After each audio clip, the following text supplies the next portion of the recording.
यात्रेवरून यायला झालेला उशीर आणि दुसऱ्या दिवशी होता प्रज्योतचा बर्थडे आणि त्याच्या बर्थडेसाठी मला बनवायचे होते 2 केक। रात्री यात्रेवरून आल्यावरती केकचा बेस शिजवला व केकची कोटिंग करता करता मला वाजले होते 1:15। केकची डिझाईन बनवूयात आता उद्या।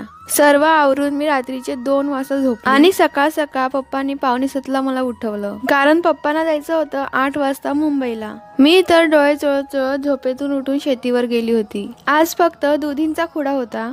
मग पप्पांना हेल्प केली आणि निघाले घराकडे। आता घरी जाऊन तर मस्तपैकी झोपणार। रात्री केकला कोटिंग करून ठेवलेली होती, त्याला फिनिशिंग देण्यासाठी सोनू आली होती आणि सोनू तर केक बनवण्यामध्ये एक्सपर्ट तर आहेच। आणि आई बोलत होती की माझ्या मुलाचा बर्थडे आहे तर मी थोडासा हातभार लावते। मी चॉकलेट केकला कोटिंग करत होती तोपर्यंत सोनू दुसऱ्या केकला फिनिशिंग देत होती। सोनूने मस्तपैकी फिनिशिंग करून तर दिली होती आणि मी सुद्धा चॉकलेट केकला कोटिंग करून फ्रीज